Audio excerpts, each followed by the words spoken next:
je vais vous en parler, mais j'ai pas tout à fait fini de terminer l'ensemble de l'œuvre de Kessie. C'est qu'à force de guérir des gens, il a donné tout un enseignement et toute une description de l'être humain, du corps humain, de l'homme, donc corps, âme et esprit. Enfin, c'est une division assez simpliste. Enfin, déjà, pour l'époque, c'était déjà bien. Et puis ensuite, il a donné tout un enseignement sur les civilisations disparues. Et c'est là que cela nous amène à l'âge d'or, parce que les civilisations disparues ont connu un âge d'or formidable. L'Atlantide à ses débuts, la Lémurie, c'est-à-dire le pays du Mu, ou le désert de Gobi. C'est les trois civilisations disparues dont il parle, mais surtout la Lémurie au milieu du Pacifique et l'Atlantide. Et Kessie a dit que l'âge d'or reviendrait, qu'au début de ces trois civilisations, et il décrit longuement l'âge d'or en Atlantide, que c'était formidable, que tout le monde il était beau, il est gentil, que c'était une ère de paix, de justice, d'amour, de bienveillance, de prospérité. Il décrit ça comme quelque chose de formidable. Ensuite, peu à peu, ça s'est dégradé, les Atlantes sont devenus méchants, nuisibles, avides, pervers. Ils ont fait des tas de conquêtes, ils ont voulu conquérir en particulier tout le bassin méditerranéen, dont la Grèce antique. Et là, c'est Platon qui le raconte. Et Platon raconte comment l'Atlantide, finalement, a sombré au milieu de l'Atlantique, de l'océan Atlantique. Et Kessie disait, mais l'Atlantide ressurgira un jour et nous retrouverons un nouvel âge d'or. Et ça sera l'âge de la paix universelle, de l'amour universel, de la beauté, de la bonté universelle. Et il décrit cet âge merveilleux. Alors moi, quand je traduisais ça il y a 35 ans, je me dis, ça m'agaçait un peu. Je me disais, oh, c'est de la naïveté américaine. Il m'embête avec son nouvel âge d'or. Et puis finalement, j'ai vu des tas d'autres voyants sérieux qui voyaient quelque chose comme ça. C'est-à-dire qui voyaient que, et Kessie l'a vu aussi, qu'il y aurait des très grands changements qui arriveraient à notre époque, maintenant, ici et maintenant, et que ces changements... Alors Kessie, pour ne pas affoler les gens, il prend un nom très... un nom qui dit pas, un mot anglais qui dit pas grand-chose. Au lieu de dire, mais dans le contexte on comprend, c'est pas des changements, c'est des bouleversements énormes, il dit simplement the changes, les changements. Bon. Et puis il décrit que les cartes de géographie seront bouleversées, les rivages ne seront plus à l'endroit qu'on les a connus.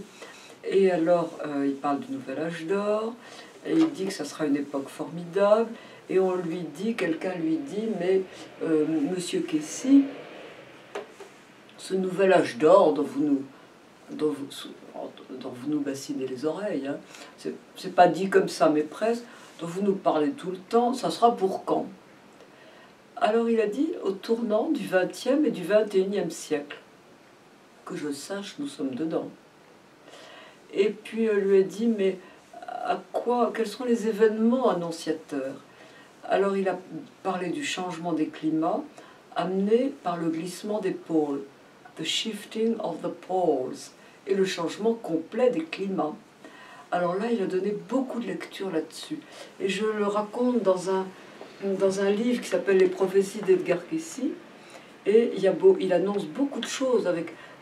D'abord, ça commencera par une agitation climatique et tellurique et géophysique. Et puis ensuite, ça mènera à un changement complet des pôles.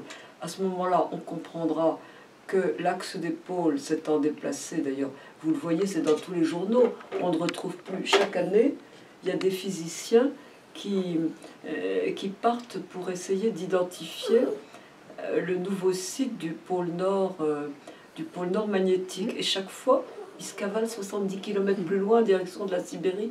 Et les géophysiciens disent, ça veut dire que l'axe des pôles est en train de bouger, et ça explique, ça a quelque chose à voir avec les ceintures climatiques.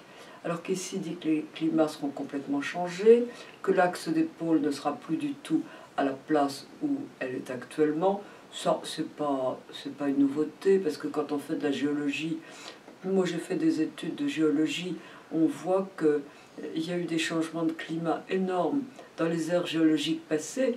Il poussait des palmiers sur la place de la Concorde, qui était un climat tropical, à l'ère tertiaire par exemple. Donc on sait qu'il y a eu diverses fois des basculements de l'axe des pôles avec des changements climatiques. Donc il dit que nous allons vers cela, et très bientôt. Et puis il y a quelque chose qu'il annonce, qui excite beaucoup les Américains et nous pas du tout. Il dit, et puis il y aura un autre événement, ça sera le retour du Christ cosmique. Alors, les Américains, vous savez comment ils sont, ils parlent de Second Coming of the Christ. Bon, moi, je veux bien, mais ici, en Europe, on est plutôt pas très branché là-dessus. Hein. Je veux dire, j'ai jamais entendu... il n'y a pas beaucoup d'églises catholiques, protestantes ou juives qui vous parlent du retour du Christ. Bon, ce n'est pas quelque chose qui est développé ici comme c'est développé aux États-Unis, où ça les excite beaucoup.